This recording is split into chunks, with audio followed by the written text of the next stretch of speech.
High above the coast of Maine, a single-prop Cessna is headed 23 miles out to sea. It's bound for Matinicus, the most remote inhabited island on the Atlantic seaboard.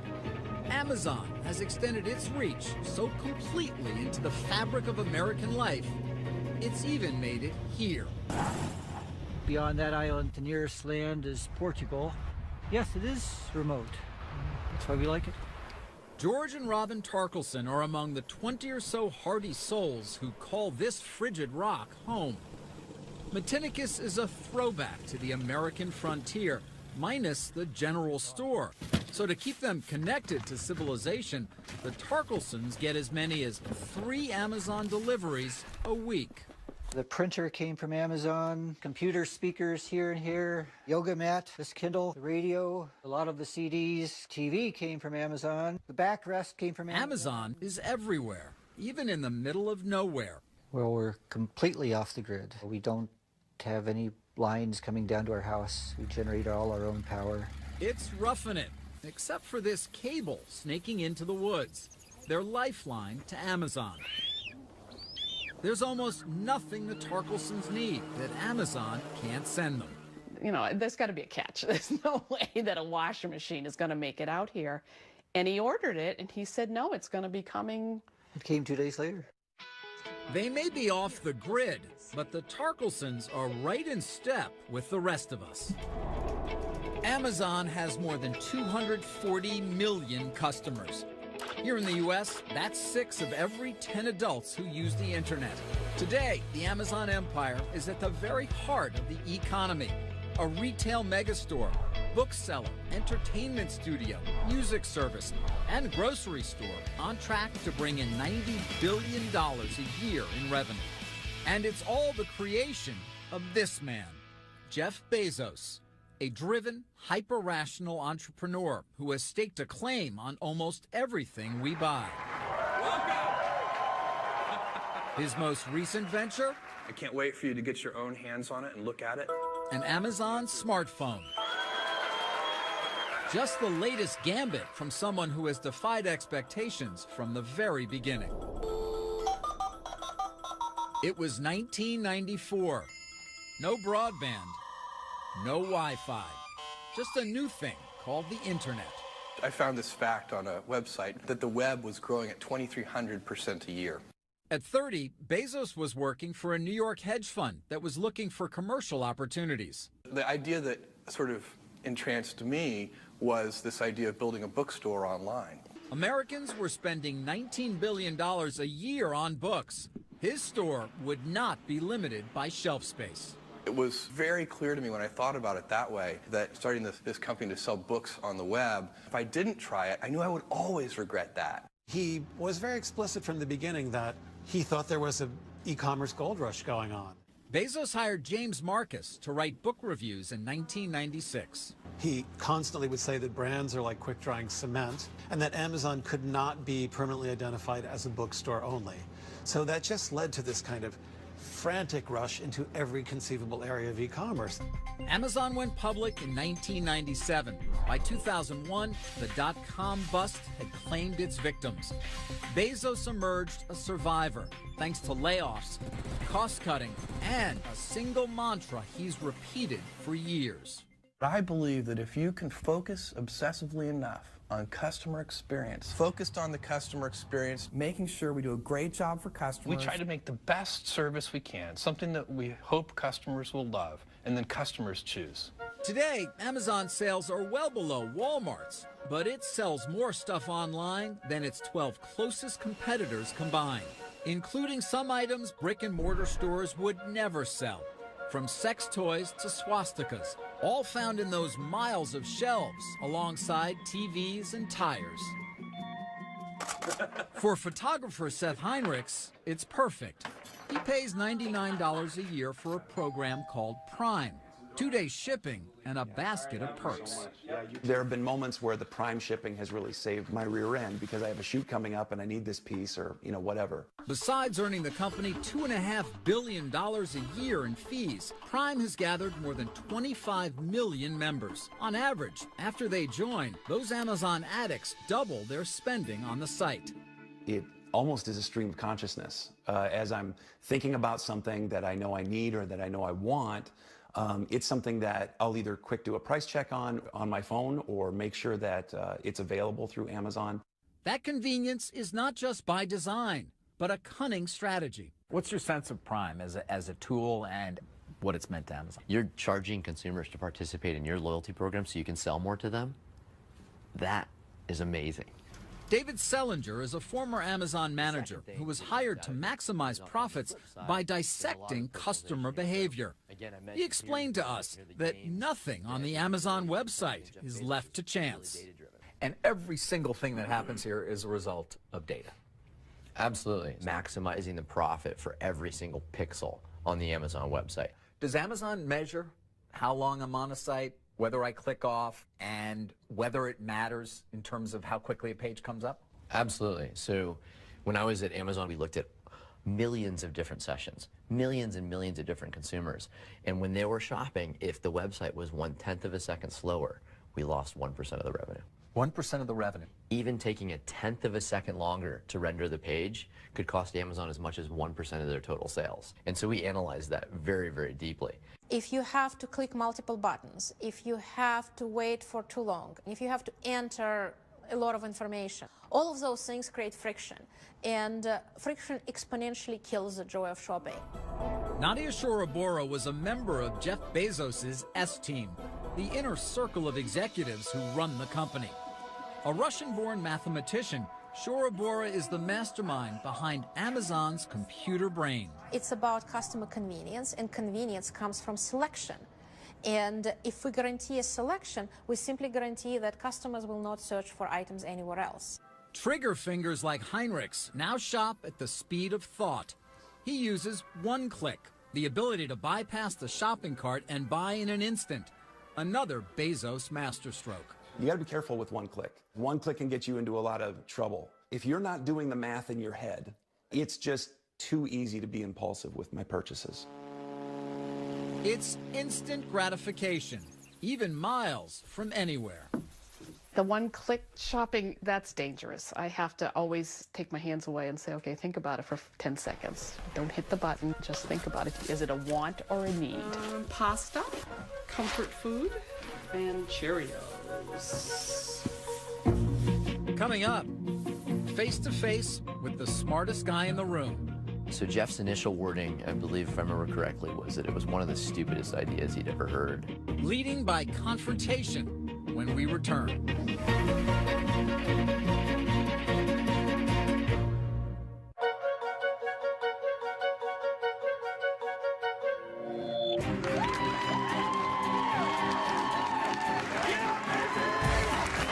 Behind one of the most ambitious companies in the world is a man who is at once famous, Yeah, baby. but not well known.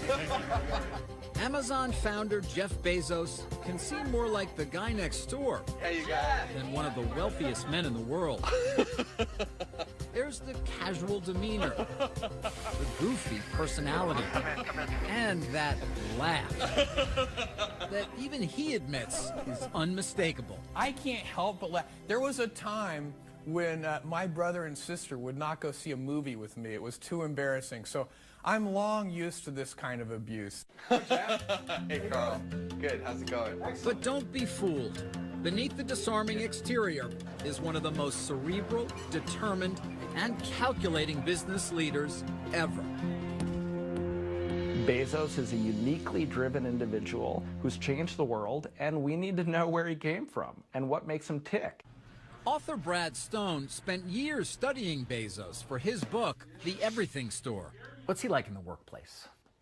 Well, first I'll say that public Jeff Bezos is a lot different than the Bezos that the world doesn't see. And of course, that's not surprising. But, Jeff talking to the press or speaking in public is, as with all things, very strategic. We wanted to speak with Jeff Bezos for this documentary, but both he and Amazon declined any participation in our story. In some cases, Amazon also instructed its business associates not to speak with us. But many former company executives did talk. It's those conversations, as well as past interviews with Bezos, that help paint the picture. Do you recall your first conversation with Bezos? I very markedly remember my first conversation with Jeff Bezos. There are very few people that have met Jeff that don't remember their first conversation with him. David Selinger joined Amazon as a data mining expert in 2003 and today runs his own research firm. I felt somewhat intellectually intimidated by him, to be honest with you. He was just so smart and so driven and so confident in himself that sometimes it felt like I was getting squished out of the room. One of Selinger's proposals was to sell advertising on the Amazon homepage, but Bezos wasn't buying it. Yeah, so Jeff's initial wording, I believe, if I remember correctly, was that it was one of the stupidest ideas he'd ever heard. I think he was being subtle in that.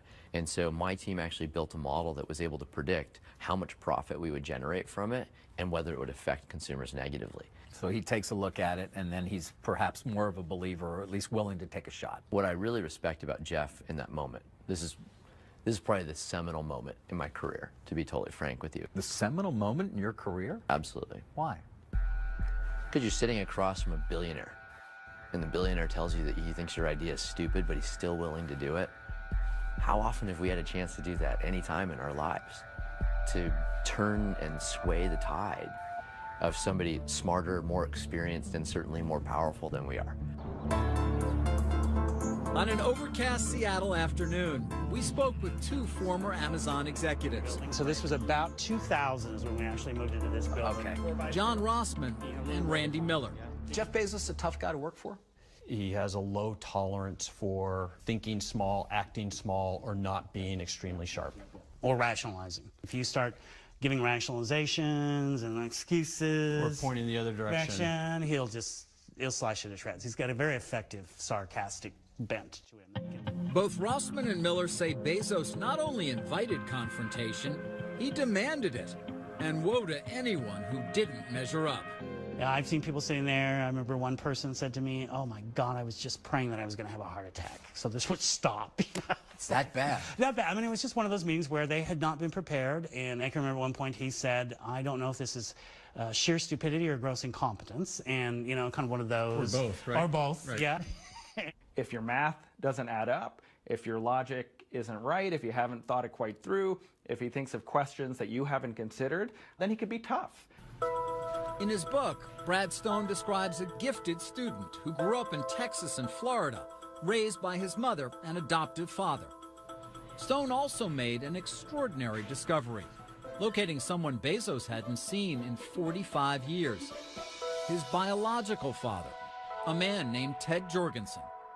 I tracked him down to a bike shop outside of Phoenix, and I went and paid him a visit. To my surprise, he did not know what had happened to his son. And so it was pretty surreal having to explain to this very nice, sweet gentleman that his son, that he hadn't seen in 45 years, was one of the wealthiest men in the world. Yes, Jeff Bezos turned out all right. I liked him personally. He seemed like a guy with a cheerful demeanor and a good sense of humor. In 1994, Shel Kappan was the very first person Jeff Bezos hired. Kappan wrote much of Amazon's early software. He left the company, a wealthy man, in 1999. He believes his former boss will only increase his footprint. He's very persistent. He's very stubborn. He likes to think big. He likes to think long term and is willing to bet everything on that. We decided to go big. Today, Jeff Bezos has gone very big.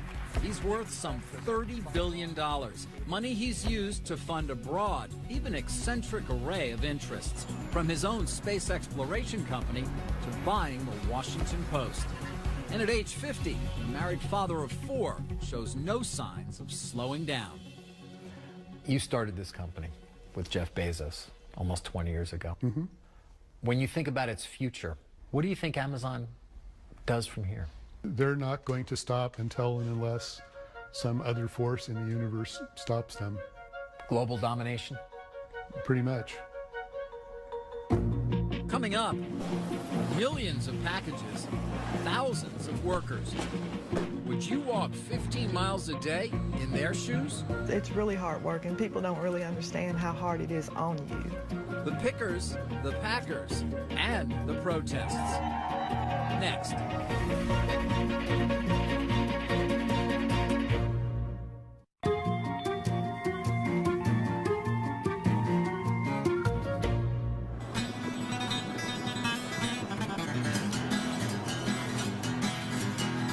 If you're wondering how those Amazon packages get to you so quickly and who's behind it, you can start with a visit to a town like Campbellsville, Kentucky. Population 11,000. It's a place where you can find Amazon workers in the pews and at the pulpit. Amazon is a great force here in the community.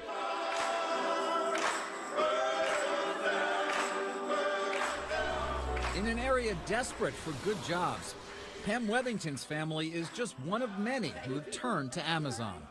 At one time, I had a daughter-in-law, 2 daughters, 2 brothers, and a sister that worked there. We all worked in the same plant.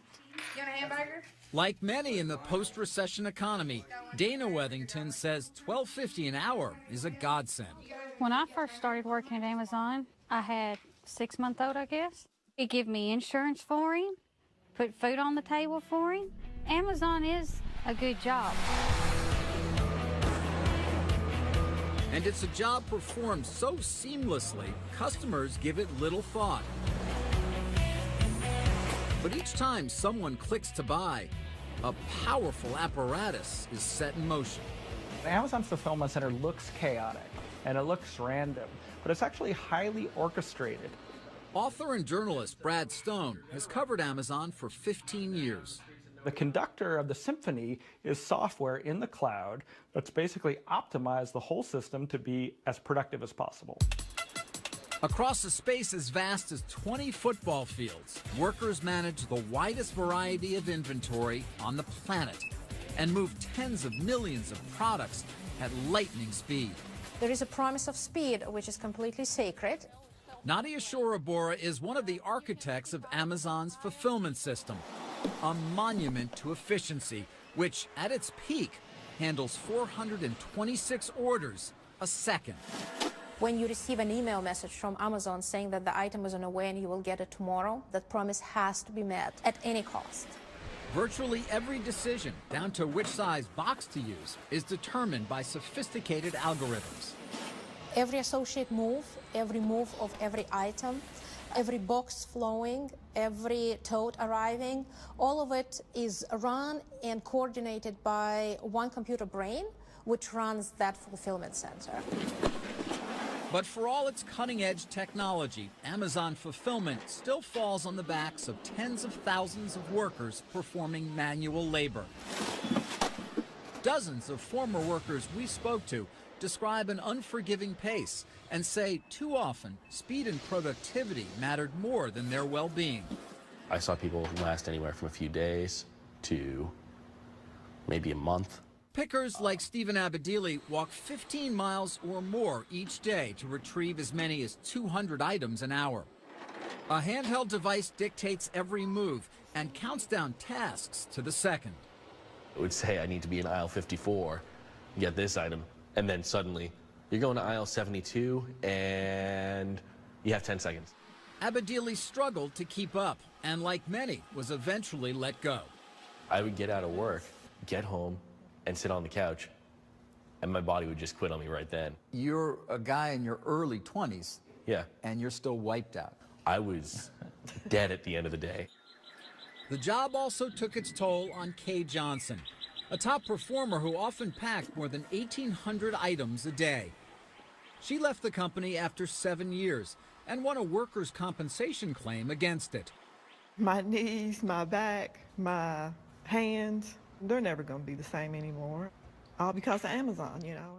But others had a good experience. I love the job. Loved the job. I loved being with the people. I mean, Doc Kane was a manager in Pennsylvania. He says the demands on workers are all in service to the customer. If things are slow in pick, it slows down pack, which slows down everything going out the door, which means you don't get your prime order on time. Warehouse work anywhere can be grueling. But a drumbeat of protests, lawsuits, and investigative reports in the U.S. and abroad have brought attention to labor issues here and raised questions about how hard Amazon pushes its employees. You heard the ambulance called all the time. People were passing out from the heat and, having trouble breathing.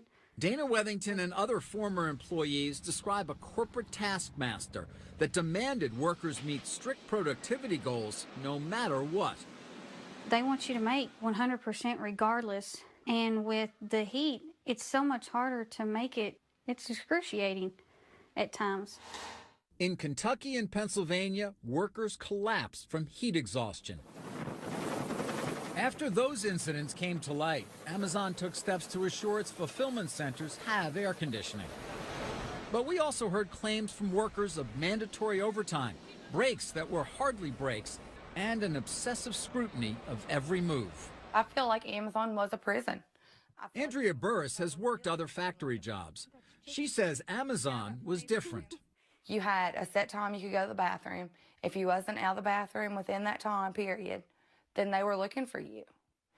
You could not stop if you were getting sick. You could not stop to get a drink of water without them questioning where you're at. We asked Amazon about conditions in its fulfillment centers. Company officials wouldn't speak to us on camera, but in a statement pointed to Amazon's strong safety record compared to others in its industry. They did not address claims of unrealistic performance demands. The number of items they pick per hour, the number of steps they take, it's measured. And when they're not as productive as their colleagues, they're put on alert. There's a line of other people in a lot of these communities waiting to take jobs. They're almost like robots, except they're obviously human beings. They're doing work that robots can't do. If they could, Amazon would probably eagerly replace their physical labor in their fulfillment centers with robots. The machine that Bezos has built is astonishing, delivering goods at a scale and speed never before seen in online commerce. Amazon has completely redefined convenience. But at what price? I used to buy items from Amazon before I worked there. I quit buying items from Amazon, and to this day I have yet to buy anything because I know how hard and strenuous it is on your body to actually be able to get a package to you. Coming up, this paintball business partnered with Amazon. Amazon has a huge amount of traffic. That's very valuable. They have a huge brand. But then their partner became their rival. I wish they didn't compete with me. Friendly fire when we return.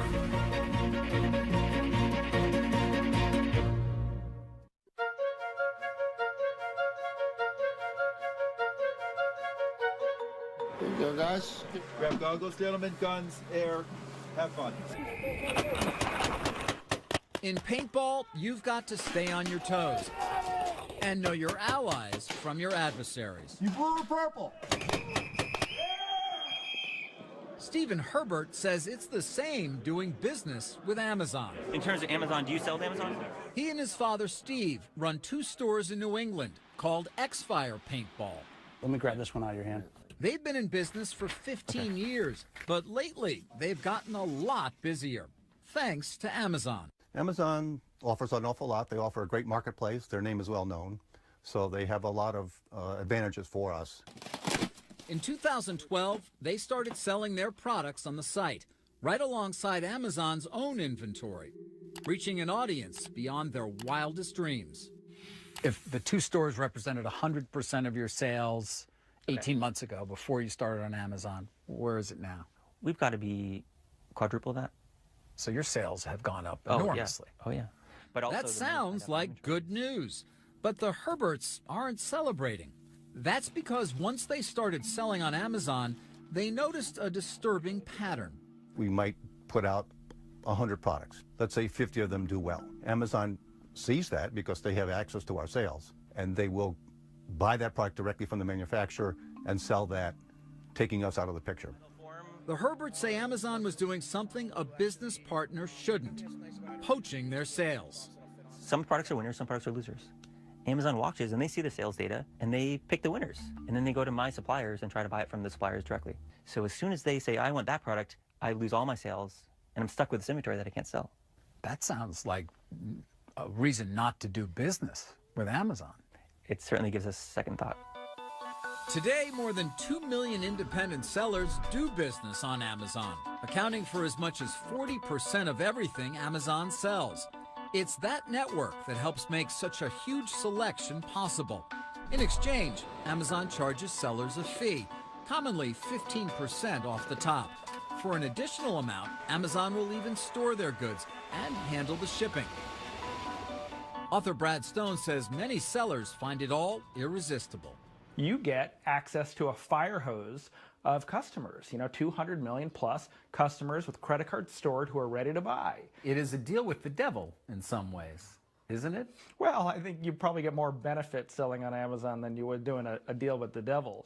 But it's funny because employees I talk to at Amazon describe it as kind of offering heroin to these customers. Like it's an addictive hit. The sales are great and your business starts to depend on it. But over the long term, it can be destructive because Amazon guts your margins and often competes with you.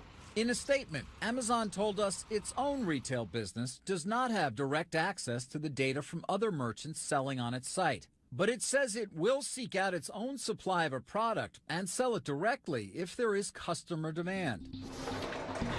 We wanted to know more, so we spoke with more than 100 independent businesses across the country who sell on Amazon. Many said the arrangement is only a plus. But some 24 of them told us Amazon had undercut their sales by striking separate deals with their suppliers.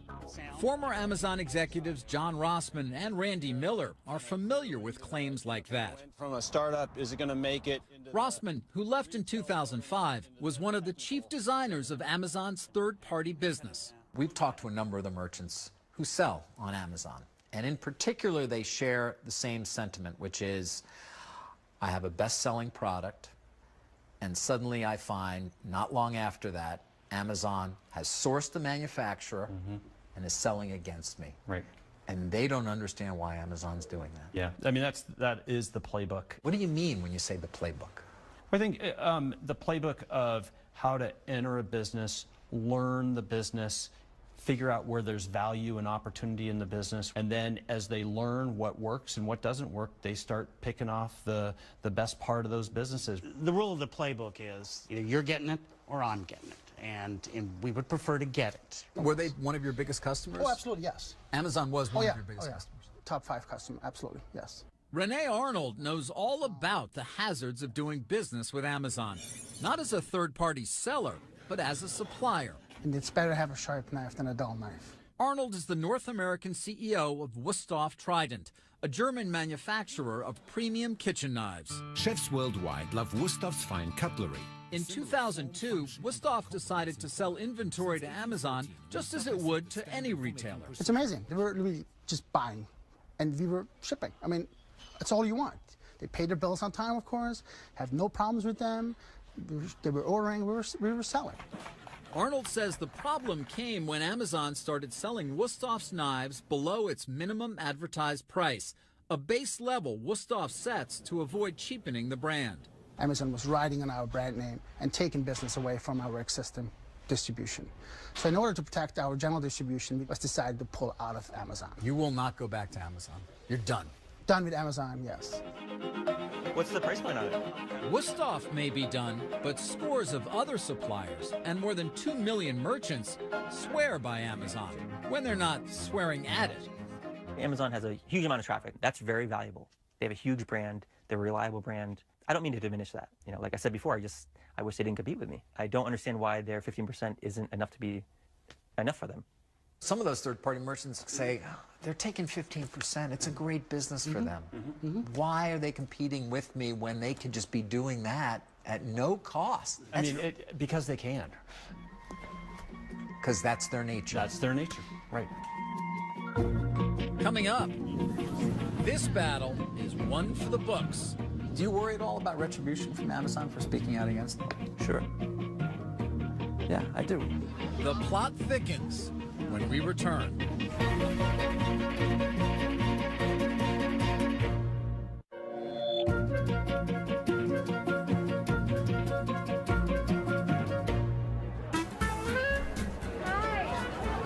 Sunday in the park. Time for a stroll and a good book. We paint mother to daughter. It's a maternal tradition. Give them to me. I want them all. But don't be fooled by the veneer of civility. Amid the paperbacks and pulp fiction, a war of words is being waged between the biggest names in publishing and Amazon, the book-selling behemoth that has turned the industry on its head. They control the marketplace. They're the big guy. They're the big kid on the block. You can't piss them off. They're a huge gorilla.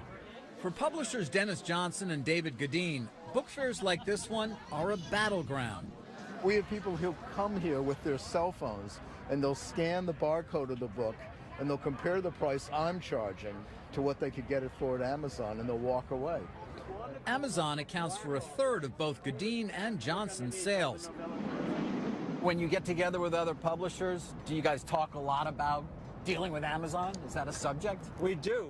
At his Melville House imprint in Brooklyn, Johnson told us what happened when he crossed the online giant. We were asked to pay additional money, which would have put them getting a total discount beyond what we thought was not only workable for us, but legal. So we protested and refused to pay it. And what happened? Our books were pulled off of Amazon until we did pay it. And you continue to pay it, I guess, to this day? Yes, we haven't really disputed that since then. We can't afford not to have our books on Amazon. It's no longer just the talk of the industry. The battle has spilled onto the front pages. Well, I'll tell you what, Amazon, I have got a little package for you right here. Okay. When Amazon made it harder to buy books from the publisher Hachette, one of its authors, Stephen Colbert, let him have it. Wait a second. Here it is. So watch out, Bezos, because this means war. Amazon is bombing the cities. They're attacking, and the publishers are just kind of sitting back there and being shelled and going, what can we do? James Patterson is among the best-selling writers of all time. I have an idea pile here somewhere. I don't know and one of Hachette's biggest guns. I think books are important. Stephen King thinks books are important. J.K. Rowling thinks books are important, which is why all of those people are speaking up now and going, hey, Amazon, please, this is not the toilet paper industry. These are books. Are your sales going to be hurt as a result of this dispute? Absolutely. They are being hurt right now, of course. And there's a lot more to come? One would think that they're not just attacking Hachette. You got to believe that Random House and Simon & Schuster and whatever are next. We need to think about this because they are so powerful. Amazon told us that, like all retailers, it has a right to choose what inventory it stocks and on what terms. It also said it's working hard to come to a resolution with Hachette, and that when it negotiates with suppliers, it does so on behalf of customers to keep service and value high. It's just the latest controversy for a company whose growth has been dramatic. Amazon now controls more than a third of the book industry. Amazon was determined to gain market share from the beginning with loss leader pricing. James Marcus, who joined Amazon in the early days, said it's always been willing to forego profits to win customers. Right in the beginning when I was there, they kind of controversially began discounting New York Times bestsellers at 50%. Now, I think what a lot of people don't realize is that at that price, Amazon was losing money on every single one of those books. Losing money, but gaining power. After gutting brick-and-mortar retailers, publishers say Amazon can now strong-arm them for deeper discounts. You got two of the best in that series. Well, they're a very thuggish company. They don't take no for an answer. It's their way or the highway. And that's why people are afraid of them. Retail is a contact sport. So no, I think there were a lot of concerns in publishing. Obviously, as we got bigger, other sellers got smaller. Former Amazon executive Randy Miller left the company in 2006. He acknowledges that Amazon bullied publishers and makes no apologies. Well, the power went to Amazon, didn't it? Yes, to a certain it did. extent. Yes, it did. And Amazon always seems to press its advantage. Yeah, well, that's the handbook. It's rule number 2, I think. Press your advantage. And he did. When publishers balked at giving Amazon ever deeper discounts, Miller buried their titles on the website, ensuring their sales and ranking would plummet. It was called pay to play. Obviously, legal after a while said, that name's not very good. Let's call it vendor realignment. Another Amazon program invoked the law of the jungle. Miller says it was called Cheetah. Jeff's story was, cheetahs never go after the strongest person in the herd. They look for the weakest one in the herd, and that's who they go for. So if you're really going to take vendor realignment to its next level, target the weakest first, because they're going to probably fold more quickly. Although it doesn't seem a particularly great way to term things. No, but honest. You can visualize it. You can visualize it, right? You can see it, without a doubt. I know it's Wild Kingdom in your head, right? You can see the cheetah running right after the poor publisher. But what's bad for publishers can be good for readers. A huge assortment at your fingertips. Got the Kindle store, millions of books to choose from, by far the largest ebook store in the world. As the book wars rage on, Amazon's supremacy has propelled the company into the business of devices. First, the Kindle e-reader, then the Kindle Fire tablet, and now the Amazon phone. I think you'll be unsurprised to learn that we lavished attention on this phone for reading. Today, Amazon customers feast on not just ebooks, but movies, music, and games. Born a bookseller, Amazon is now competing with tech giants like Apple and Google to create and distribute a world of content. All part of the infinite marketplace Bezos imagined years ago. He never thought, I'm going to just have the greatest bookstore on earth. It was cunningly chosen as a point of entry. He always envisioned this sort of planetary commercial empire, and that is what he has. Coming up, sales growing by the billions. So where are the profits? In fact, it is probably one of the least profitable retailers in the world. Waiting for Amazon's payoff when we return.